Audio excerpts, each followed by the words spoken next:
स्मरामि हृदि स्फुरदात्मतत्त्वं सच्चित्सुखं परमहंसगतिं तुरीयं यस्वप्नजागरसुषुप्तमवैति नित्यं तद्ब्रह्म निष्कलमहं न च भूतसङ्घः प्रातर्भजामि मनसा वचसा मगम्यं वाचो विभान्ति निखिला यदनुग्रहेण यन्नीति नीति वचनैर्निगमा अवोचो तं देवदेवमजमच्युतमावुरग्रयं प्रातर्नमामि तमसः परमर्कवर्णं पूर्णं सनातनपदं पुरुषोत्तमाख्यं यस्मिन्निदं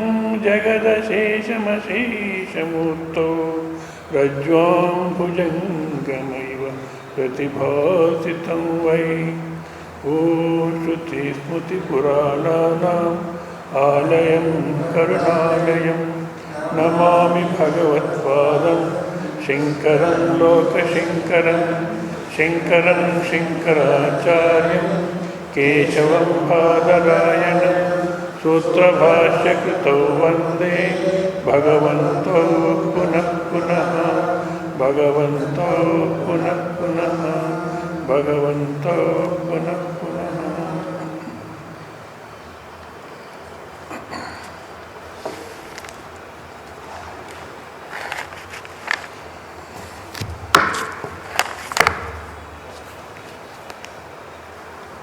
వేరే విద్యలకు ఈ బ్రహ్మ విద్యకు ఒక ముఖ్యమైన తేడా ఉంది.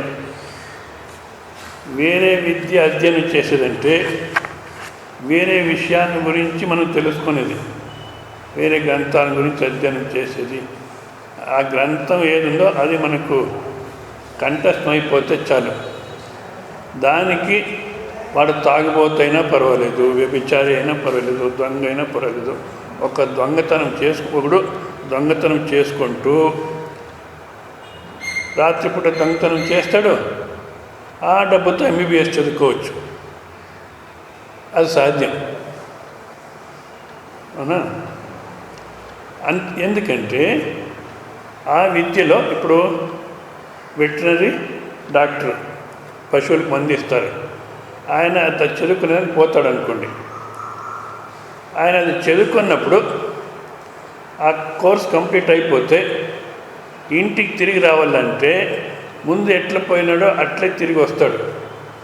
ఒక ఎద్దు ఆవు అయ్యి వెనక్కి రాడు వెటర్నరీ డాక్టర్ అంటే. అవునా? అంటే వాడు ఏ విధంగా జీవనం చేసినా ప్రత్యేక విద్యకు అధికారమే. ఎందుకంటే వేరే విషయాల గురించి తెలుసుకుంటాడు కానీ తన గురించి తెలుసుకుందాం కూడా. కానీ బ్రహ్మ విద్యలో మాత్రం ఇది అధ్యయనం చేస్తే చూడండి, పుట్టినప్పుడు ఆ చిన్న పాపని పాప అంటారా, మగు అంటారు కన్నడలో. మగు నాకు ఇదిలేను పాప. సో చిన్న వయసులో పాప అంటారు. కొంచెం అంటే 12వ సంవత్సరం వరకు బాలక అంటారు. 13 నుంచి మళ్ళా 19 వరకు యువకుడు, టీనేజ్, యువక అంటారు. తర్వాత మగ అంటారు. అవునా? తర్వాత ఇంకా కొంచెం వయస్సు అయితే ముసలోళ్ళు అంటారు. తర్వాత శవం అంటారు. అంతే కదా? కానీ మనిషి ఎప్పుడైనా వీడు చిన్న వయసులో పాప, తర్వాత బాలక, తర్వాత యువకుడు, తర్వాత ముసలితనము, తర్వాత శవము, తర్వాత తర్వాత మట్టి. మనిషి ఎప్పుడైనాడు భుజాలపైన ఒక తల ఉంటే, 2 చేతులు 2 కాళ్ళు ఉంటే మనిషి కాదు. చూడండి, ఇట్లే చెప్తుంటారు, పాప, బాలక, యువక, ఇట్లా. అవునా? మనిషి ఇప్పుడు ఎవడో చేయరాని పని అంతా చేస్తాడు, జనాలకు చాలా బాధ పెడుతుంటాడు. వాడిని ఏమంటారు, నువ్వేం మనిషా రాక్షసువా అంటారు. అవునా? వాడిని కూడా మనిషి అని చెప్పరు. ఇంకా మనిషిగా ఉండాలంటే ఎవరో ఒక అతను పోయినాడు, ఎటువంటి మనిషి ఆయన, తన జీవితంలో ఎవరికి ఏం బాధ పెట్టలే, కాయ వాచ మనసు ఎవరికి బాధ పెట్టలేదు. అయినంత సమాజం నుంచి తక్కువ తీసుకుని సమాజానికి ఎక్కువ సహాయం చేశాడు. అటువంటి మనిషి ఉండాలి జగత్తులో. అంటే మంచిగా జీవనం చేసేవాడిని, శమ, దమ, ప్రతి, తితిక్ష ఇవన్నీ ఉండేవాడిని, దయా, కరుణ ఇవన్నీ ఉండేవాడిని మనిషి అంటారు. కానీ అదే సంపూర్ణమైన జీవితం అంటే దాంట్లో కూడా సమాధానంగా ఉండలేడు. ఎందుకు? ఈ జనాలకి ఎంత చేసినా ఎవరు బాగుపడలేదు అనేదన్నా ఉంటుంది. అవునా? ఇంకా దాన్ని కూడా తప్పించుకోవాలంటే దైవస్థితికి ఎదగాలి.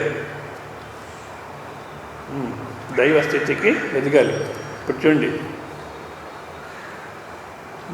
భగవద్గీత మనం తీసుకుంటే ఆ ప్రసంగంలో కృష్ణ, అర్జున, దుర్యోధన ముగ్గురు ఒకే పరిస్థితిలో ఉన్నారు. వినపడుతుందా? ముగ్గురు ఒకే పరిస్థితిలో ఉన్నారు. యుద్ధం జరిగితే అర్జుని బంధువులు అంతా పోతారు, దుర్యోధన బంధుబాంధువులంతా చనిపోతారు, కృష్ణుని యాదవ సైన్యం కూడాను పోతుంది. అయినా కూడా కృష్ణ పరమాత్మ ఆనందంగా ఉన్నాడు, దుర్యోధనుడు కూడా ఆనందంగానే ఉన్నాడు. ఎట్లా ఆనందంగా ఉన్నాడు? నా కోసం ఇంతమంది ప్రాణత్యాగం చేస్తాను రెడీగా నిలబడుకున్నారంటే నేనంటే ఏమనుకున్నాం అని దుర్యోధన దురభిమానంతో ఆయన ఆనందంగా ఉన్నాడు. మధ్యలో అర్జున బాధపడుతున్నాడు. ఇప్పుడు మనము ఆనందంగా ఉండాలంటే దుర్యోధన స్థాయిలో ఉండిపోవాలి. దుర్యోధన స్థాయి ఏంటేమి? పశు ప్రవృత్తి. ఇప్పుడు ఒక కుక్క ఉంది, వీధిలో తిరుగుతుంటుంది, ఎవడో పిల్లోడు అక్కడ కూర్చొని అది తింటుంది. అవునా? దానికి ఏమైనా ఏం నా జీవితము అనే ఆలోచన ఏమైనా ఉందా? నేనేం చేస్తున్నాను? ఉదయం లేచి పరిగెత్తుంది. అది భారతదేశంలో రాత్రంతా మురుగుతుంటాయి అవి. భారతదేశంలో ఎందుకంటే అంటే వేరే కంట్రీస్లో దాన్ని కూడా కంట్రోల్ చేస్తారు. వీళ్ళకి జనాన్ని కంట్రోల్ చేసేందుకే సాధ్యం కావడం లేదు. ఎందుకంటే వాళ్ళలోనే కంట్రోల్ లేదు, మినిస్టర్లు వాళ్ళు వీళ్ళు. అవునా? రాత్రంతా మురుగుతుంటాయి, మళ్ళీ 5 గంటలైతే పండుకుంటాయి, మళ్ళీ 6 అయితే లేచి పరిగెత్తుంటాయి కుక్కలు. ఎందుకు పరిగెత్తున్నాను, ఎక్కడికి పోవాలి, ఏం పనింది నాకు, ఏమన్నా యోచన చేస్తాయి? అదేవిధంగానే దుర్యోధన కూడా ఎందుకు యుద్ధం చేస్తున్నాను, నేను యుద్ధం చేసేది కరెక్టా, వాళ్ళ రాజ్యం వాళ్ళకి ఇచ్చేస్తే పోతుంది కదా, దీనికోసం ఇంతమంది ఎందుకు చంపాలి? ఏం వివేకం లేదు. అట్లా ఏ వివేకం లేకుండా పశు మాదిరి జీవనం చేసేదైతే ఆనందంగా ఉంటాం. లేదా ఆనందంగా ఉండాలంటే దేశ కాలానికి అతీతమైనటువంటి స్థితి నాది అని అక్కడ నిలబడాలి. కృష్ణ స్థితిలో నిలబడితే ఆనందంగా ఉంటాం. ఈ మధ్యలో అర్జున స్థితిలో ఉంటే ఇది దుఃఖమే.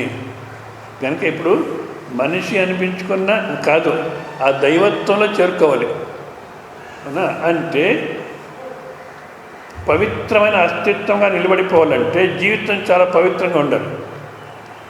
మన ఏదో వాక్యం చూశాను,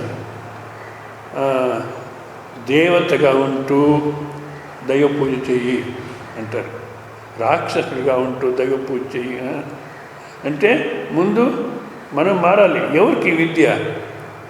అథాతో బ్రహ్మ జిజ్ఞాస.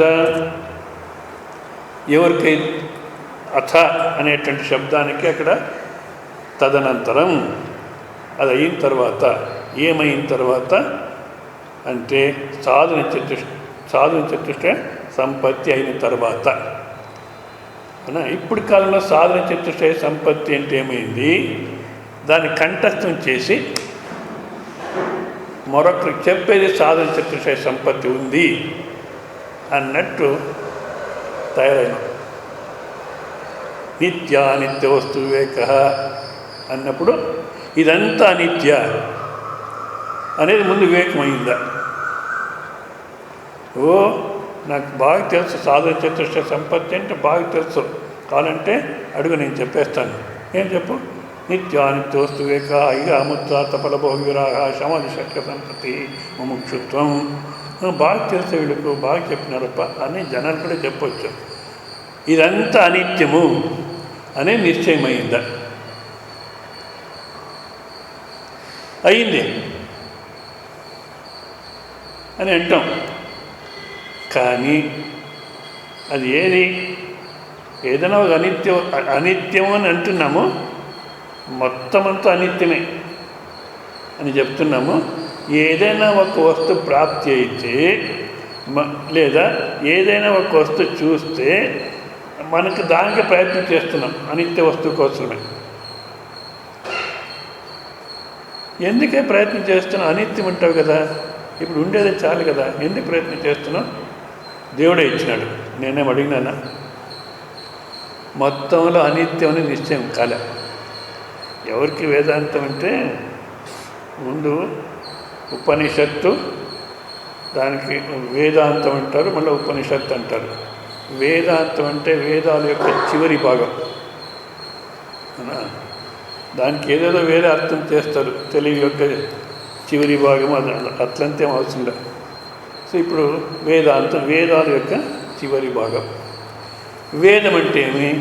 కర్ణాటకలో ఇక్కడ కూడా ఉంటారు అట్లా మహానుభావులు. కర్ణాటకలో ఒక మహానుభావుడు ఉన్నాడు, ఆయన ఈ వేదాలు, ఈ భగవద్గీత ఇవన్నీ బ్రాహ్మిన్స్ వాళ్ళ పొట్ట కోసం రాసుకున్నది, వాళ్ళ పొట్ట కోసం రాసుకున్నారు కనుక దాన్ని చదువుకండి అని ఇట్లే ఉపదేశించారు. ఆయన ఏదో పీఠాధిపతి. వేదాలు ఎవరు రాసింది కాదు, అపౌరుషయ పురుష బుద్ధితో వచ్చింది కాదు. టిఫన్ వేసి కూర్చోబెడితే నిద్రపోతారని ఈ టైం పెట్టినారు, ప్రశాంతంగా వినండి అని. ఇప్పుడు కూడా నిద్రపోతున్నారు, మేల్కోండి. నిద్రపోతే చెప్పుకోకపోండి, వాళ్ళు నిద్రపోతే వేరే వాళ్ళకంతా డిస్టర్బెన్స్, మీరు లేపితే అంటారు. అట్టంతా కుదరదు, అందరూ మేల్కొని వినాలి. ఎందుకు చెప్తున్నావు? ఎవరికి చెప్తున్నావు? హాయిగా నిద్రపోతే ఏమర్థం? జాగ్రత్తగా వినండి. వేదం అంటే ఏమి? విద్ధాతు నుంచి వచ్చింది, కరణే ప్రజ్ఞే అంటారు. వేత్తి సృష్టితత్వం అనేనైతి వేద. ఏ ఒక్క గ్రంథం అయితే సృష్టితత్వాన్ని మనకు చెప్తుందో అది వేదం. సృష్టికి ఏది మూలము అనేదాన్ని ఏదైతే చెప్తుందో అది వేదము. ఇప్పుడు ఈ సైంటిస్టు సృష్టితత్వాన్ని కనుక్కోవాలని ప్రయత్నం చేస్తున్నారు. ఏదేదో ఆటమ్స్ అన్నారు, మళ్ళీ దాన్ని బైఫెక్ట్ చేయలేమన్నారు, తర్వాత దాన్ని మళ్ళీ మనం విడదీయచ్చు అన్నారు, ప్రోటాన్ న్యూట్రాన్ అన్నారు. తర్వాత ఇప్పుడు ఎక్కడికి వచ్చినారంటే అదేదో ప్రోటాన్ అనేదాన్ని మళ్ళీ విడదీస్తే దైవ కణం దొరుకుతుందట. అక్కడి వరకు వచ్చినారు. మన భారతదేశం వాళ్ళు కూడా 100 కోట్లు ఇచ్చినారు దానికి. వీళ్ళు చెప్పాలి, మన వేదాలు చదువుకుంటే సృష్టి రహస్యం బోధపడుతుంది, ఇదంతా పిచ్చి పనులు చేయకండి అని చెప్పాలి. కానీ వీళ్ళకి అంత నాలెడ్జ్ లేదు, ధైర్యం లేదు. కానీ వీళ్ళు 100 కోట్లు ఇచ్చినారు దానికి. ఇప్పుడు దాన్ని దైవ కణం అంటారు. ఒకడంటాడు దైవ కణం అని చెప్పకు, కణం అని చెప్పు అని, ఇంకోటి దైవ కణం అంటాడు. వాళ్ళదనే కాంట్రవర్సీ. అంతేకాదు, ఈ జగత్తుకి మూలం ఆ కణము అనేది ఇంతకుముందే కణాద మహర్షి కనుక్కున్నాడు. వీడు కొత్తగా కనుక్కోవాల్సిన అవసరం లేదు. వీడు కోట్లు ఖర్చు పెట్టినారు, ఆయన ఏం ఖర్చు లేదు పాపం. మీరు ఆయన కథ వినండి. ఆయన జీవితం, కథగా జీవితము వింటే ఎట్లా ఉండాలి ఈ విద్యకు అనేది అర్థమవుతుంది. అట్లా ఉన్నా కూడా మళ్ళీ కణమే మూలం అన్నాడు, కానీ నిజమైన మూలానికి పోలే. మళ్ళీ ఎట్లా జీవనం చేసేవాడంటే, ఉదయం స్నానం చేసుకొని గాయత్రి అనుష్ఠానం చేసుకొని అధ్యయనం చేసేదానికి కూర్చునేవాడట. మధ్యాహ్నం 12-1 గంటకు ఆ బయట పోయి ఆ పొలాల్లో కానీ కణం అంటారు, అక్కడ కానీ ఇది జొన్నలు రాగులు ఏదన్నా గింజలు పడి ఉంటే దాన్నంతా తీసుకొని కొంచెం తినేసి నదిలో నీళ్ళు తాగేసి వచ్చి కూర్చొని మళ్ళీ అధ్యయనం చేసేవాడట. ఇంతే ఆయన జీవితం. ఉదయం చా టీ ఏం లేవు, ఒక్కసారి అట్లా తినేసి అయిపోయిందట. దీన్ని ఎవరో రాజు చెప్పినారు. ఏమయ్యా నువ్వు రాజు అంటావు, రాజు పని అంటే ఏమి, ఇట్లా వాళ్ళంతా చూసుకోవాలి, నువ్వు బాగా చూడు, ఆహారాని కోసం ఆ మహర్షి ఎంత బాధపడుతున్నాడు అంటే, అవునా నా తప్పు అయింది అని ఒక ఎద్దు బండిలో, అప్పటి కాలంలో ఈ లారీ అదంతా లేదు కదా, కొన్నింటి లారీలో తీసుకొని వచ్చేవాడేమో ఆ రాజు. ఇప్పుడు కాలంలో రాజు అంత ఎద్దు బండిలో వేసుకొని కావాల్సిన పదార్థాలంతా వేసుకొని వంట చేసుకొని ఏమేమి కావాలో అంత పదార్థాలు వేసుకొని ఆ పాత్రలో అదంతా తీసుకొని వచ్చినారట. ఈయన లోపల కూర్చున్నాడు. ఎవరో చెప్పినారు రాజు వచ్చినాడు. రాజు వచ్చినాడంటే మనం ఏం చేస్తాం, వెంటనే పూలమాల తీసుకుని వెంటనే తీసుకుంటారు. ఆ పూలమాల చేయలేరా అది ఇది ఏం రామ. ఆయన కణాద మహర్షి అన్నాడట, ఎందుకు వచ్చినాడట, నాతో ఏం పనిది రాజుతో, ఎందుకు వచ్చినాడు, ఏమో వచ్చినాడు, అయితే లోపల రమ్మనండి అంటే వచ్చి కూర్చొని నమస్కారం చేసి కూర్చున్నాడు. మీరు ఆహారం కోసం చాలా బాధపడుతున్నారంట, నేను రాజు, నా మనసుకు బాధ కలుగుతుంది మీరు అట్లా ఆహారాని కోసం బాధపడుతుంటే, నా రాజ్యంలో మీరు బాధపడితే నాకు మనసుకు బాధ కలుగుతుంది అంటే ఆయన అన్నాడట, నీ రాజ్యం ఎంతవరకు ఉంది చెప్పు, అక్కడి నుంచి నేను ఆ బార్డర్ దాటి బయట వెళ్ళిపోతాను, నీకు బాధ ఉండదు. చూడండి ఎట్లుంటారు మహానుభావులు, ఎక్కడ అంటుకోరు.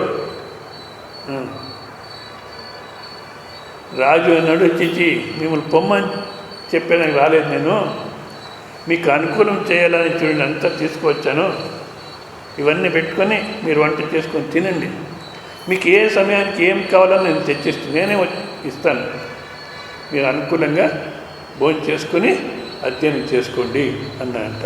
ఆయన అంటాడు, నాకు ఎక్కడ టైం ఉంది, ఇవంతా లోటు పెట్టుకొని వంట చేసుకొని అంత టైం లేదు, తీసుకొని పోవద్దు. ఎంతో ప్రయత్నం చేశాడు తీసుకోండి అని, ఒప్పుకోలే, తీసుకొని పో.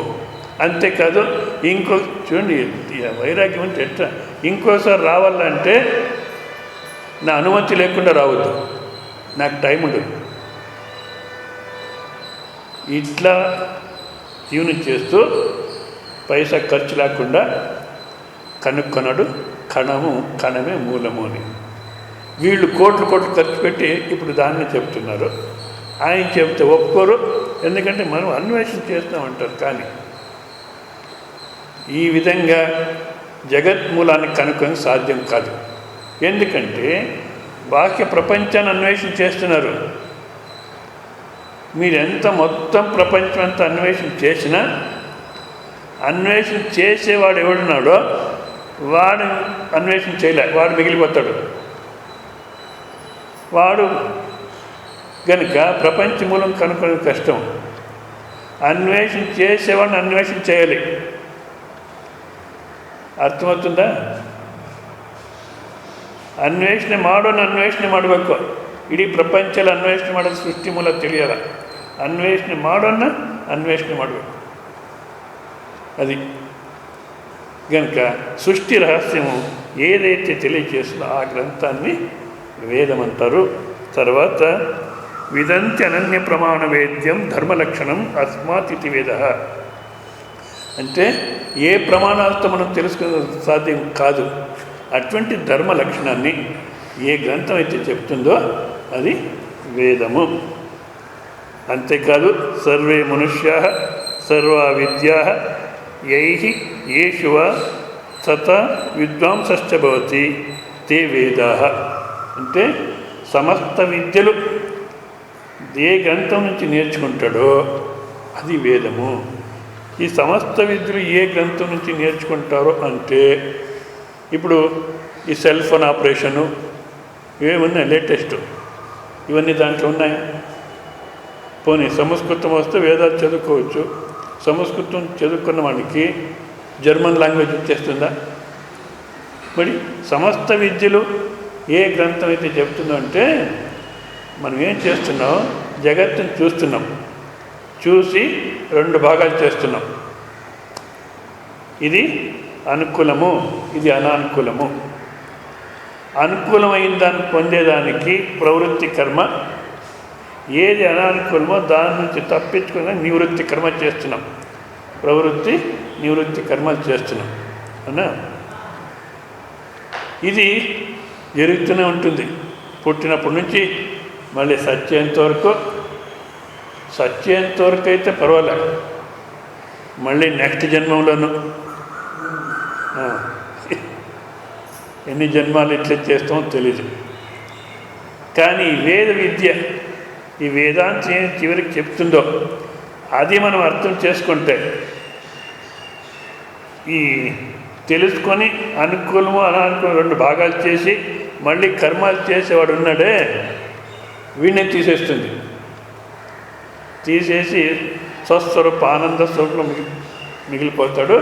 మళ్ళీ ఆయన కోరికలు లేవు, కర్మను లేదు. కనుక ఈ సమస్త విద్యలు నేర్చుకు జన్మ సార్థకం, తృప్తి. అహం కృతకృత్య. ఏం చేయాలి అనుకున్నా అంత చేశాను, ఏం తెలుసుకోవాలి అనుకున్నా అంత తెలుసుకున్నాను, తృప్తిగా ఉందని ఇంక నాకేం అవసరం లేదు అనేటువంటి ఒక స్థితి ఏదైతే కలుగ చేస్తుందో అది వేదం. అంతేకాదు ప్రత్యక్ష అనుమాన. దీంతో మనము సర్వోప్యయం వేద ప్రత్యక్ష అనుమానాభ్యాం అవగతే ఇష్టానిష్ట ప్రాప్తి పర్యారూపాయ ప్రకాశనపర. ఇష్ట అనిష్ట ప్రాప్తి అనేది మనకు సహజంగా వస్తుంది. ఇష్టమైన దాన్ని ప్రాప్తి చేసుకోవాలి, అనిష్ట నివృత్తి చేసుకోవాలి. స్వరసత ఏమంటారు వీళ్ళు శ్రేష్ఠాచార్య. వేరే వాళ్ళు ఉపదేశించేవాల్సిన అవసరం లేదు. చిన్న పాపకు బొమ్మలు పెట్టుకొని ఆడుకో, నువ్వు ఆనందంగా ఉంటావు అని ఉపదేశించేయాల్సిన అవసరం లేదు. సహజంగా వస్తుంది బొమ్మలు కావాలి అనేది. అవునా? సో ఇష్టప్రాప్తి అనిష్ట నివృత్తి. దీనికోసము లౌకికంగా ప్రయత్నం చేస్తాం. మనం లౌకికంగా అంటే మన ఇంద్రియాలతో చూసి, మనస్సుతో విచారం చేసి, బుద్ధితో నిశ్చయం చేసి, ఇంకా ఇంట్లో ఎవరైనా పెద్దలు ఉంటే వాళ్ళ మాటలు కొన్నిసార్లు విని మనకు అనుకూలమైతే వింటాం. వాళ్ళు చెప్పినంత వింటామా? పెద్దలు నీకేం తెలియదు ఊరుకుండు, ఈ కాలం వేరంటాం. కొన్నిసార్లు వాళ్ళ సహాయం కూడా తీసుకొని, ఇంకా భారతదేశం అయితే ఎవడో మినిస్టరు వాళ్ళు వీళ్ళు కాళ్ళు పట్టుకొని లంచాలు ఇచ్చి ఏదో ప్రయత్నం చేస్తాం. కానీ కొన్ని కర్మాలు ఈ లంచంతో మినిస్టర్తో జరుగుతుంది. కొన్ని కోరికలు వాళ్ళ సహాయంతో పూర్ణమవుతుంది అనుకున్నాం.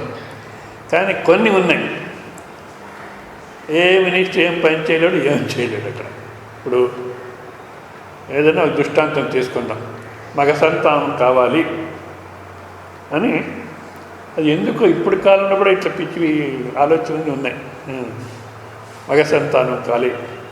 మగ సంతానం అంటే వంశోద్ధారము, ಗಂಡು ಮಗು ಇದ್ದರೆ ವಂಶ ಉದ್ಧಾರ ಆಗುತ್ತೆ. నీ వంశం ఎందుకై ఉద్ధారం కావాలి? నువ్వే ప్రశ్న వేసుకో. నా వంశము ఎందుకు ఉద్ధారం కావాలి? మా నాయన ఏడుస్తూ జీవనం చేసినాడు, అంతేకాదు మా తాత ఏడుస్తూ జీవనం చేసినాడు. ఆ తాతను చూడలేను. తాత ఏడుస్తూ జీవనం చేసినాడు, మళ్ళీ ఏడ్చడానికి మా నాయన వదిలేసిపోయినాడు. ఈ మా నాయన నన్ను వదిలేసిపోతాడు దేనికి చెప్పండి మీరు? ఏడ్చేదానికి. ఇది వంశం పెరగాలి అంటాం. నువ్వెట్లా ఆనందంగా జీవనం చేయాలి ముందు అర్థం చేసుకో. అదే పిల్లలకి చెప్పు. మదాలస ఎట్లా తన కొడుకు పెంచుతుందో పుట్టిన సమయంలో నా జోలిలో వేసి శుద్ధోసి బుద్ధోసి నిరంజనోసి స్వప్నమాయా పరివర్జితోసి. శుద్ధ స్వరూపం, నిరంజన స్వరూపం. దేనికి అంటే నీ స్వరూపం జ్ఞానస్వరూపం అని ఉపదేశం చేసి ఆనందంగా జీవించేటట్టు చేస్తుంది. మనకి ఇప్పుడు విద్య అంటే ఏమైంది? దేంట్లో ఏ కోర్సుకు పోతే డబ్బు ఎక్కువ వస్తుంది, మళ్ళీ ఫారిన్లో ఉద్యోగం దొరుకుతుంది. ఇప్పుడు ప్రస్తుతానికి అమెరికా, లండన్ ఇక్కడంతా పోతే మా అబ్బాయి లండన్లో ఉన్నాడు ఇట్లా చెప్పుకుంటారు. ఇంకా కొన్ని రోజులు బెంగళూరా అంటారు. బెంగళూరు అంటే ఇప్పుడు విలువ లేదు. బెంగళూరు మద్రాసా అంటారు. మరి మా అబ్బాయి న్యూయార్క్లో ఉన్నాడు. ఇట్లా ఇంక కొన్ని రోజులు పోతే న్యూయార్క్ మా అబ్బాయికి వచ్చింది, మేము వద్దన్నాం. ఎందుకు? ఏం న్యూయార్క్? మరి ఎక్కడ ట్రై చేస్తున్నారు? చంద్రగ్రహంలో ట్రై చేస్తున్నాము, అంగారగ్రహంలో ట్రై చేస్తున్నాము. ఇట్లా అవునా?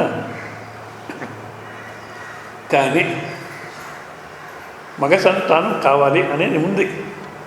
వంశోద్ధారం అంటారు. అది ఎందుకుందంటే పూర్వంలో అయితే వేదాధ్యయనం, ప్రతిరోజు వేదాధ్యయనం జరిగేది, ఇంట్లో యజ్ఞాది కర్మాలు జరిగేది. అది మగ సంతానం ఉంటే వాడు చూసుకుంటాడు. నేను ఒక నెమ్మదిగా సన్యాసం తీసుకోవచ్చు, లేదా మృత్యు వస్తే శరీరం వదిలేసేయచ్చు, వాడు చూసుకొని పోతాడు అనే దానికోసం అట్లా పెట్టినారు. ఇప్పుడు అవేమీ లేవు, అయినా మగ సంతానం కావాలి అంటాం.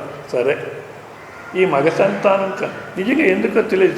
జనాలకి ఎంత చెప్పినా కొంచెం కూడా తలకపోదు.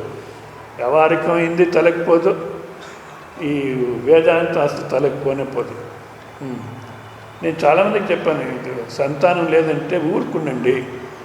సంతానం లేదంటే మీకు పూర్వజన్మ శత్రువు లేరు, పూర్వజన్మలు ఎవరు రుణస్థులు లేరు, మిత్రులు కూడా లేరు. ఎందుకంటే సంతానం కలగాలంటే శత్రు సంతానం, మిత్ర సంతానం, రుణ సంతానం అంటారు. ఎవరు లేరు కనుక మీకు కలగదు. హాయిగా ఉండండి, ఇట్లా శ్రవణం చేసుకుంటూ దైవచింతన చేసుకుంటూ కాలం గడిపేసేయండి అంటే ఎవరో ఒక బాగా ఎందుకు చెప్తున్నా అంటే విన్నా కూడాను ఏం పని చేయడం లేదనే దానికి చాలా సంవత్సరాలు శ్రవణం చేసింది. దైవజ్ఞాన సంస్థకి శ్రవణం చేసి వాళ్ళ పల్లెలో పోయి మాట్లాడితే జనాలకు వాళ్ళు, అమ్మ నీకు ఈ జ్ఞానం ఎక్కడొచ్చిందమ్మా, మనం ఇంత వయస్సు అయినా మనకేం తెలియదే అంటే అక్కడ ఒక స్వామీజీ వస్తారు, ఆయన చెప్తుంటాడు మాకు అంటే ఆ పల్లెటూరు వాళ్ళంతా ఇప్పుడు నేను ఆ ఊరికి పోతే వస్తారు. మీకు ఎట్లా తెలుసు అన్నాను నేను ఫస్ట్ టైం. లేదు ఈమె చెప్పింది అని. అట్లా ఉన్న ఆమె సంతానం లేదు వాడు. ఊరుకుండంటే వాళ్ళ హస్బెండ్, వాళ్ళ భర్త వీర్యాన్ని వాళ్ళ సిస్టర్ స్పర్మ్తో ఏదో టెస్ట్ ట్యూబ్లో వేసి దాన్ని మళ్ళీ ఈమె గర్భంలో వేసుకున్నారు. ఇంత ప్రయత్నం చేసి దానికి 2 లక్షలు ఖర్చు అయిందంట. వాళ్ళ దగ్గర డబ్బులు కూడా లేవు పాపం. ఏదో డ్రైవర్గా పనిచేస్తాడు ఆయన, ఏదో కూడి పెట్టుకున్నారు, డబ్బులంతా ఖర్చు అయిపోయింది. మళ్ళీ డెలివరీ ఎక్కడైనా జరిగితే సరిపోదు అని బెంగళూరుకి పోయినారు. అక్కడైతే సేఫ్, నువ్వే ఊరికన్నా పో, అక్కడుంది మృత్యుదేవత, రెడీగా ఉంటుంది. మృత్యు తప్పించుకోవడానికి ఎక్కడో పరిగెత్తిపోతాం. బెంగళూరుకి పోయిన అక్కడైతే బాగా మంచి మంచి హాస్పిటల్ ఉన్నాయి, వాళ్ళు ఏదో చేస్తారని. డెలివరీ అయ్యింది, నెక్స్ట్ డేనే ఆ పాప పోయింది. ఆ అబ్బాయి అబ్బాయి పుట్టినాడు, నెక్స్ట్ డేనే పోయినాడు. ఇప్పుడేమైంది? కానీ మనకు మనసు ఒప్పుకోదు. సరే, అన్ని విధాలుగా మగ సంతానం కాలని ప్రయత్నం చేసినారు. ఎంత ప్రయత్నం చేసినా సంతానం డాక్టర్స్ చెప్పేస్తున్నారు, లేదు మీకు మగ సంతానం కలగదు, అటువంటి అవకాశమే లేదు అని మెడికల్గా అంతా టెస్ట్ చేసి చెప్పేస్తున్నారు, ఏమైనా కలగదు. అటువంటి సమయంలో అంటే లౌకికంలో ఇంకే ఉపాయము లేదు, అయినా ఈ కోరిక మానుకుందామంటే మనసు ఒప్పుకోదు. ఈ కోరిక మానుకుందామంటే మనసు ఒప్పుకోదు. ఏమన్నా చేసి మగ సంతానం కావాలి అనే కోరిక ఏదైనా ఉపాయం వెతకాలి అంటే అసలు అలౌకికమైన ఉపాయాన్ని చెప్తుంది. ఏది? వేదాలు. ఇష్టానిష్ట ప్రాప్తికి అలౌకికమైన ఉపాయం. అలౌకికమైన ఉపాయం అంటే మళ్ళీ మీ ఇంద్రియాలు, మనస్సు, బుద్ధికి అది ఎట్లా కలుగుతుందయ్యా? డాక్టర్ చెప్పేస్తున్నారు కదా, ఏమైనా మీకు కలుగదని టెస్ట్ చేస్తున్నారు. అవంతా వదిలేసాయి. ఇట్లా పుత్రకామేష్టి యాగం అనేది చేస్తే తప్పకుండా కలుగుతుంది. ఇప్పుడు కూడాను సత్యమే అది. హిందూపూర్లో ఎవరో ఒక అబ్బాయిని పిలుచుకొని వస్తారు ప్రవచనానికి. వస్తాడు, ఓం సహనా భవతు అంటే పండుకొని వేస్తాడు హాయిగా. మళ్ళీ లాస్ట్ పూర్ణమిద అంటే లేస్తాడు. నేను ఒకసారి అన్నా, మంచి అబ్బాయి, మధ్యలో ఏం గలాట్ చేయడు, వస్తాడు, పండుకుంటాడు, మళ్ళీ లేస్తాడు. వేరే పిల్లలైతే ఏదైనా గలాట్ చేస్తుంటారు, వాళ్ళు వినరు, వేరే వాళ్ళు వినేదానికి అవకాశం లేదు. ఈయన మంచి స్వభావం అంటే పుత్రకామేష్త్యాగం చేసిన తర్వాత పుట్టినవాడు అన్నారు. అంటే వేదాలు ఇప్పుడు కూడా సత్యమే. కర్ణాటకలో టీవీలో కార్యక్రమం వస్తుండింది, వేద సుళ్ళాದ್ರು గాదే సుళ్ళాగుందా అని. ఆ హెడ్డింగే తప్పు. వేద సుళ్ళాగొల్ల, గాదే సుళ్ళాగొల్ల అట్లా చెప్పు. లేదా ఒకవేళ గాదే సుళ్ళాదు, గాదే అంటే ఏమంటారు ఇది తెలుగులో? సామెత. సామెత అబద్ధమైన, సామెతను అబద్ధం కాదు, అది ఎప్పటికీ అట్లే ఉంటుంది. వేదాలు కూడా అబద్ధం చెప్పదు అని చెప్పు. లేదా సామెత ఒకవేళ మారిపోయినా అబద్ధమైన, వేదాలు అబద్ధం కాదు. ఇప్పుడు సామెత కావాలంటే ఇప్పుడు కాలంలో మార్చుకోవాలి మనం. చాలా సామెతలు. ఏది? ಮೊದಲೇ ಅಳೋನ್ಗೆ ಹೆಂಡಸಿ ಸತ್ತು ಹೇಗಿರ್ತಾನೆ అంటే ముందే ఏడుస్తున్నాడు. అట్లా దాంట్లో భార్య చనిపోతే అంటే అప్పుడు కాలంలో ముందే ఏడ్చేవానికి భార్య చనిపోతే ఇంకా గట్టిగా ఏడ్చేవాడు అని ఆ కాలంలో సామెత చేస్తున్నారు. ఇప్పుడు కాలంలో అట్లా లేదు.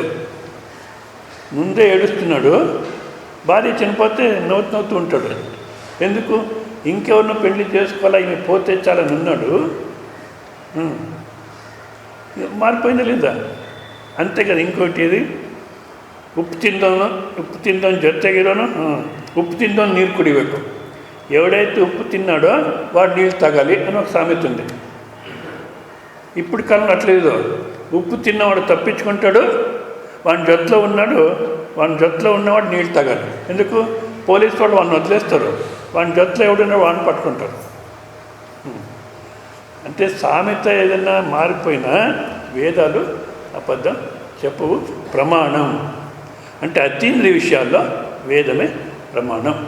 దాంట్లో కర్మకాండ, తర్వాత జ్ఞానకాండ అని ఉంటుంది. ఆ కర్మకాండాన్ని ఇష్టానిష్ట ప్రాప్తి పరిహారం కోసం చేసి ఎవరికైతే వివేకం వస్తుందో వాళ్ళకి ఉపనిషత్ అంటే దీంట్లోని భాష్యంలో వస్తుంది, అప్పుడు చూస్తాం.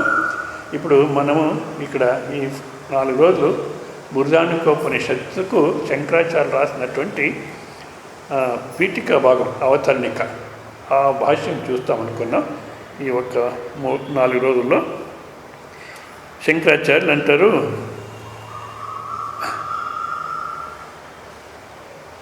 తస్య ఇయం అల్పగ్రంథ వృత్తి ఆరభ్యతే. ఈ బృహదారణ్యకోపనిషత్తుకి భాష్యము రాసడానికి ప్రారంభం చేస్తున్నాను.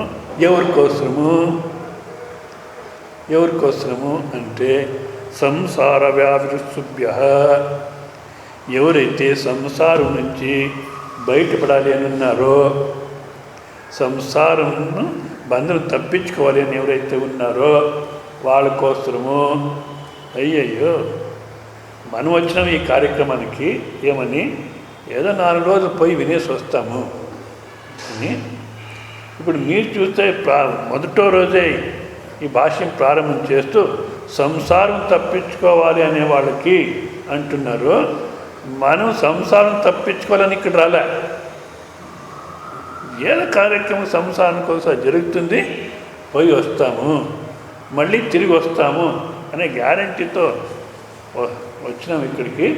మీరు సంసారం నుంచి తప్పించుకోవాలంటే వాళ్ళ కోసం ఈ గ్రంథం రాసిందంటే అయితే మన కోసం కాదు అనుకుంటాము అని మీరు అనుకోవచ్చేమో. ఇక్కడ సంసారం అంటే ఏమి, దీన్ని అనేక విధాలుగా అర్థం చేసుకోవాలి మనం. సామాన్యంగా సంసారం అంటే భార్య, పిల్లలు, భర్త, పిల్లలు, ఈ బంధువులు ఎవరెవరు ఉన్నారో ఇదే సంసారం. నిజంగా దీంట్లో ప్రతిరోజు మీరు చూసుకోండి, మిమ్మల్ని మీరు చూసుకుంటే అబ్బా ఇక్కడే హాయిగా ఉండిపోవాలబ్బా, ఇంకెక్కడ పోయేదొద్దు, ఇక్కడే హాయిగా ఉండిపోవచ్చు. ఈ భార్య, పిల్లలు, భర్త, పిల్లలు, అత్త, మామ, తర్వాత వాళ్ళు ఎవరో తోడికోడాండ్లు అంటే వారికి ఇచ్చారు వియ్యంకులు, వీళ్ళ మధ్యలోనే ఉంటుంది, ఆనందంగా ఉంటుంది అనిపిస్తుందా? మన ఈ భారతదేశంలోనే ఈ సంబంధాలన్నీ ఒక విధంగా ఇది మంచిదే. ఎట్లా మంచిది? అందరూ ఒక్కటే ఒక కుటుంబంలో ఉంటూ ఒక్కరి కష్టాలను ఇంకొకరు పంచుకుంటూ రోగాలు వచ్చినప్పుడు వాళ్ళందరినీ చూసుకొని సేవ చేస్తూ అట్లా ఉంటే మంచిదే. ఇప్పుడు ఎట్లుంది? ఉదయం లేస్తే అత్త కోడాలంటే అయ్యయ్యప్ప, అది ఎట్ట పరమాత్మ అత్త అనే శబ్దానికి అట్లా తయారు చేస్తున్నాడో. అందరూ సూర్యకాంతంలే. సూర్యకాంతం అంటే కర్ణాటక వాళ్ళకి అర్థమయ్యేది కష్టం, మీకంతా అర్థమవుతుంది, అవును కదా?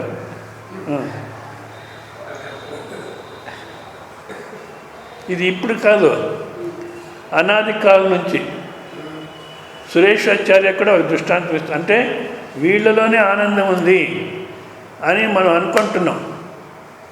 ఒకవేళ అనుకూలమైన జీవితం ఉండొచ్చు వీళ్ళ మధ్యలో అంతా, కానీ ఆనందం ఉందా? అత్త కోడలను తీసుకుంటే సురేశ్వరాచార్య ఒక దృష్టాంతం ఇస్తారు. పూర్వపక్షి మాట్లాడేదానికోసం స్వస్థ నిర్గచ్చోక్తివత్. ఒక ఇంట్లో 6 నెలలు అయింది పెండ్లయ్యి, కోడలు ఇంటికి వచ్చింది. రోజు భిక్షకుడు వచ్చేవాడట. ఆ భిక్షకుడు వస్తూ ఉంటే ఈ అత్త ఏం లేదు పోప్ప అనేది రోజు వాడు వెళ్ళిపోయేవాడు.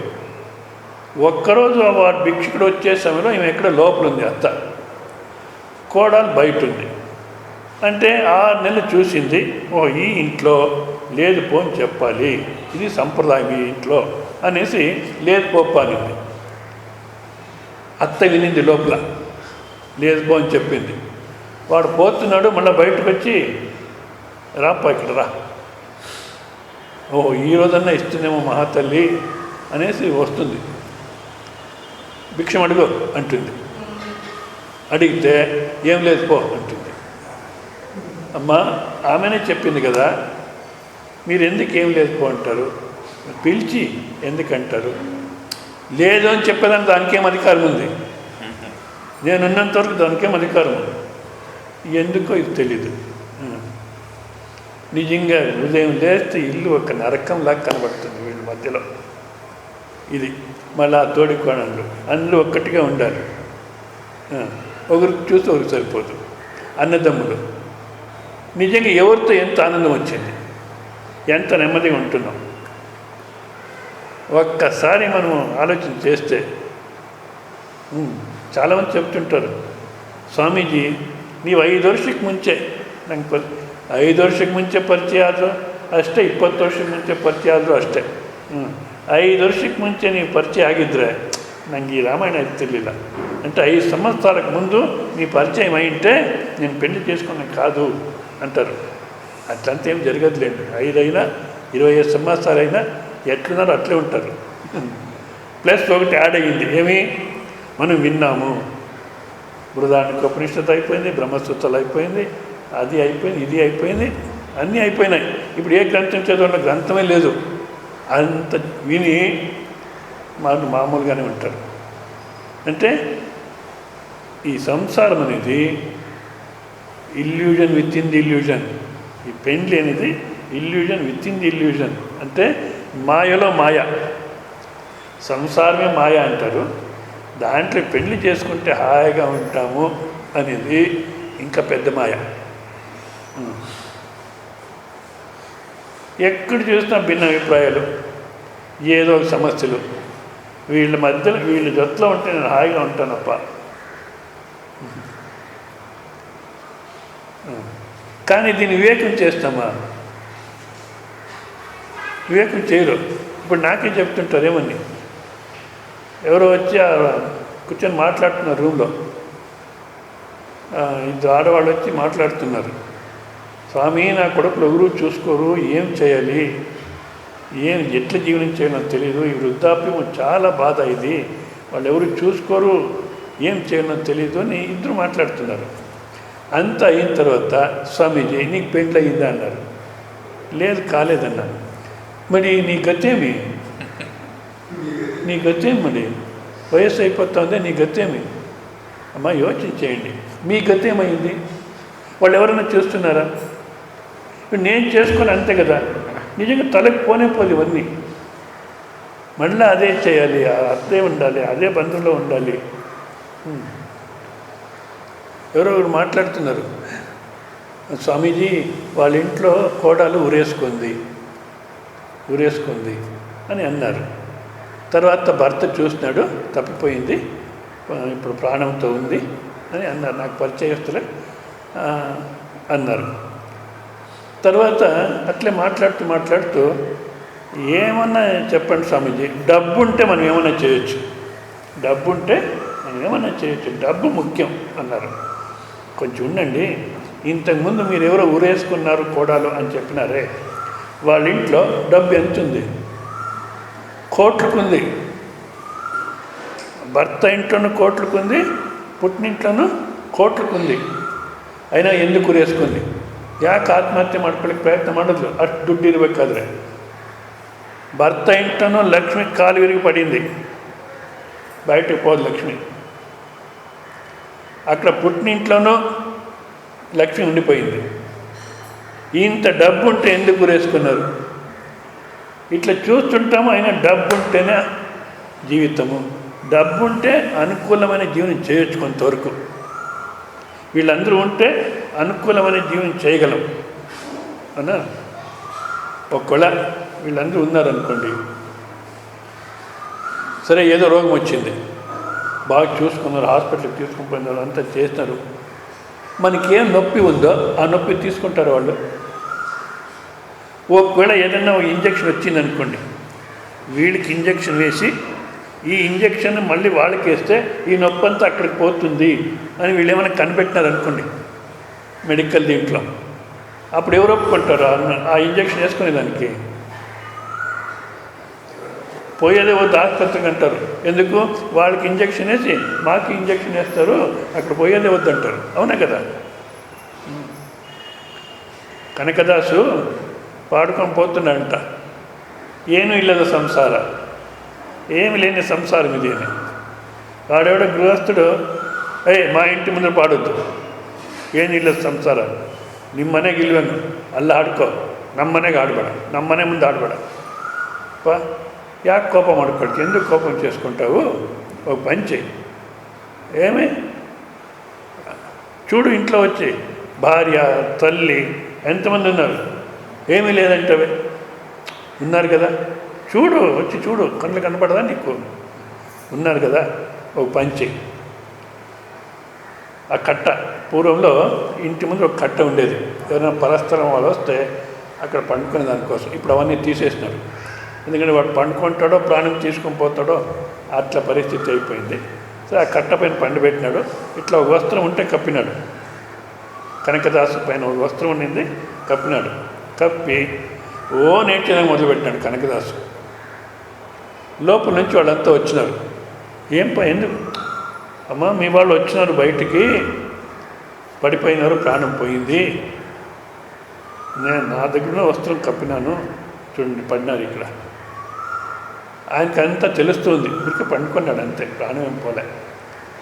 భార్య ఏడుస్తుంది, అయ్యో వాళ్ళని తీసుకొని పోయినారు కల్ప, నన్ను తీసుకొని పోయినా వాళ్ళు ఎట్లా సంపాదన చేసి పిల్లల్ని చూసుకునేవాళ్ళు, ఇప్పుడు నేను ఎట్లా సంపాదన చేస్తాను, పిల్లల్ని ఎట్లా చూసుకుంటాను, నన్ను తీసుకుని పోయింటే బాగుండేది, తల్లి వస్తుంది ఈ వయసులో నన్ను వదిలేసి వాడిని ఎందుకు తీసుకుని పోయినావప్ప అని అందరూ వాళ్ళు సత్యదానికి రెడీగా ఉన్నారు. అట్లా కదా ఏడ్చేది సామాన్యంగా, అందరూ మేము సత్యానికి రెడీగా ఉన్నాం, వాడు ఉంటే చాలు అని ఏడుస్తున్నారు. కనకదాసు ఉండండి, ఒక పని చేయండి, ఒక గ్లాస్ పాలు తీసుకొని రండి అన్నారు. తీసుకొని వచ్చారు. ఆ శవం పైన అక్కడ పెట్టండి, అదేం శవం కాదు, శవం ముందు పెట్టండి అన్నారు.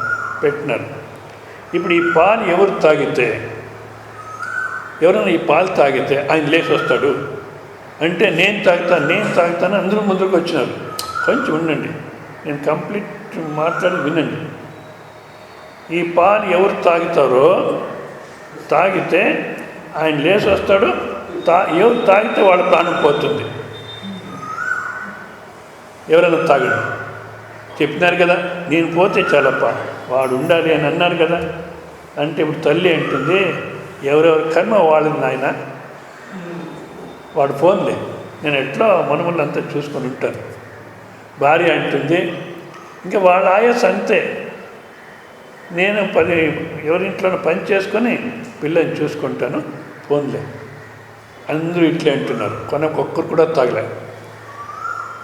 కొనకు ఎవరు అన్నారట, అయ్యా నువ్వే తాగేసాయి కనకదాసు, నువ్వే తాగేసాయి, నువ్వు తాగేస్తే నీ ప్రాణం పోతుంది, నువ్వే చెప్తున్నావు కదా ఏం లేదని, ఏం లేదు సంసారం అంటున్నావే, నువ్వెందుకు అంటుకున్నావు, నువ్వే తాగేసాయి. సరే అనేసి తాగేసినాడు. ఆయన లేస్తున్నాడు, ఈయన ప్రాణం ఏం పోలే. అప్పుడు ఆయన అంటాడు, అవును వీళ్ళందరూ ఉన్నారు అనుకున్నాను, ఎవరు లేరు, ఉన్నారు ఎంతవరకు, వాళ్ళ అనుకూలం వరకు ఉంటారు. కొంచెం ఏదన్నా వాళ్ళకి బాధ కలుగుతుందంటే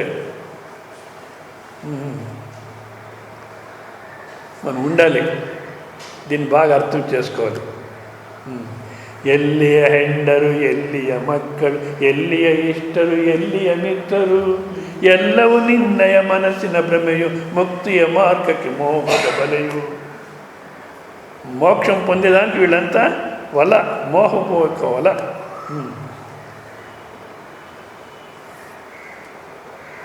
ఆలు పిల్లలు వెంటరారన్న నిజమెరిగి నీవు బంధుజాలపు మమత వీడన్నా. ఎంత మాత్రం బంధుత్వం, పక్షిజాలపు చెట్టు పైన చేరియుండును సంధ్యవేళ, పక్షిజాలపు చెట్టు పైన చేరియుండును సంధ్యవేళ, పొద్దు పొడవుగా పక్షులన్నీ ఎగిరిపోవును వేరు వేరుగా తత్వసారము తెలుసు. ఎంత మాత్రం బంధుత్వం, పక్షులు వచ్చి కూర్చుంటే చెట్టు పైన సాయంత్రం, రాత్రంతా అక్కడ ఉంటాయి, మళ్ళా సూర్యోదయం అయితే ఎగిరిపోతాయి, అంతే సంబంధం.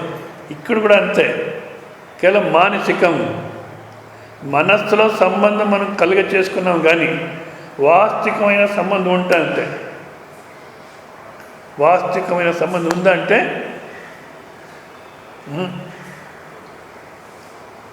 కర్ణాటకలో సుబ్బయ్య నాయుడు అని ఒక డ్రామాటిస్టు, ఆయన భార్యాభర్తలిద్దరూ నిజ జీవితంలో భార్యాభర్తలుగా ఉన్నారు. స్టేజ్ పైన కనబడాలంటే ఆయన సత్యహరిశ్చంద్ర అంటే ఈమె చంద్రమతి, ఆయన రావణ అంటే ఈమె మండోదరి, ఇట్లా డ్రామా చేసేవాడు. అంటే స్టేజ్ పైన కూడాను భార్యాభర్తలుగా కనబడేవాళ్ళు, నిజ జీవితంలో కూడా భార్యాభర్తలుగా ఉన్నారు. సరే, ఆయన ఒకసారి శరీరం వదిలేశాడు సుబ్బయ్య నాయుడు. వదిలేస్తే చాలా ప్రఖ్యాతి ఉండింది, మంచి డ్రామాటిస్ట్. ఆ కాలంలోనే 1950s దీంట్లోనే ఈ సినీ ఎఫెక్ట్తో డ్రామాలు చూపెట్టేవాడు. దీపక్ రాగం పాడుతున్నారు అంటే అంత స్టేజ్ నిండుకు ఇది ప్రమిదలు పెట్టి వత్తి పెట్టిండేవాడు. ఆ దీపక్ రాగం పాడితే అంత వెలిగేసేది. ఎట్లా సినీ ఎఫెక్ట్ తీసుకొచ్చేవాడు. రంభ అంటే పైనుంచి దిగొచ్చేదాన్ని. ఇట్లంతా చూపెట్టాడు. చాలా ప్రఖ్యాతి ఉండింది. ఆయన చూసి చాలామంది వచ్చినారు. అందరూ వచ్చి కాళ్ళ ఉంటే నమస్కారం చేసుకుని పోతున్నారు. లాస్ట్లో భార్య వచ్చింది. నమస్కారం చేసి దానికోసం తల పాదాలపైన పెట్టింది. మళ్ళీ పైనకి లేయలే. ఆ పాదాల్లోనే ప్రాణం వదిలేసింది. అంటే ఇంత గాఢమైన మోహం ప్రేమ ఉన్నా ముందు ఆయన పోయినాడు, తర్వాత పోయింది. సంబంధం అనేది కేవలం మానసికం. మనస్సు ఒకే విధంగా ఉంటుందా? మారుతూ ఉంటుంది. మనం ఏదైనా వాళ్ళకి అనుకూలంగా ఉన్నప్పుడు చాలా ప్రేమతో మాట్లాడతాను. కొంచెం ఏదైనా విరోధం అయితే రివర్స్. ఈ మోహంతో మోక్షానికి వీళ్ళంతా అడ్డు. అభిష్వంగ ఎందుకు సంసార వ్యావృస్తుభ్య, ఎవరైతే సంసారం నుంచి బయటపడాలి అని అనుకుంటారో వాళ్ళ కోసం భాష్యం. ఊరికే అట్లా మనసులో ఊరికే చెప్పేది కాదు, నిజంగా చాలు ఇది అనేది రావాలి. వాస్తవికమైన సంబంధం లేదు. అనుకూలానికి కొంచెం అనుకూలానికి మాత్రమే కానీ మోక్షానికి వీళ్ళు అడ్డు. ఇది పెళ్ళి చేసే సమయంలో కన్యాపితృ సంకల్పం చేస్తాడట. ఇమాం కన్యాం దశదోషవర్జితాం, ఈ అమ్మాయిని ఈమెలో 10 దోషాలు అనేది లేదు అని చెప్పుకొని వస్తారు. మూర్ఛ రోగం లేదు, ఇంట్లో పని తెలీదు అనేటువంటిది లేదు, అంతా తెలుసు, అందరితో పొందికతో ఉంటుంది, ఇట్లా అంతా చెప్పుకొని వచ్చి లాస్ట్లో మోక్షానికి అడ్డు రాదు అని అది కూడా సంకల్పం చేస్తారట. నిజంగా వీళ్ళు మోక్షానికి ఏమన్నా ప్రయత్నం చేస్తారా? మనకు సహాయం చేస్తారా? శ్రవణానికి పోతానంటే పో, నువ్వు స్వామి చెప్తానే పో అంటారు. ఎవరో కానీ భార్య శ్రవణానికి పోతానంటే ಹೋಗು, నీ ಬೇಕಾದ స్వామి ఇందే ఒట్టగు అని చెప్పేవాడు. ఈ ಹೋಗು ಹೋಗು ಹೋಗು అని ఆమె 35 సంవత్సరాలు పోయింది. ఎందుకంటే దేవత తథాస్తు తథాస్తు అంటారట. మరి ఏం కోరినా తథాస్తు అంటారట, నీ ఇష్టం అని. ఇవి ఎప్పుడైతే ಹೋಗು ಹೋಗು అన్నాడో ఆమె 35 సంవత్సరాలు పోయింది. కనుక వీళ్ళలో మనం మోక్షం పొందగలము, ఆనందంగా ఉండగలము అంటే సాధ్యం కాదు. ఈ సంసారం నుంచి తప్పించుకోవాలా అనేది వచ్చిందా? నిజంగా వచ్చింది స్వామి అంటారు. కానీ ఇప్పుడు ఇంటికి పోయినారు, తిరిగిపోయినారు. నువ్వు వేదాంతానికి పోయినావు కదా, ఇంక నీకెందుకు సంసారం, పో, నీకు అవకాశం లేదన్నారు. అప్పుడు అవకాశం లేదంటే అబ్బా ఎంత ఈజీగా విడుదలైపోయిందో.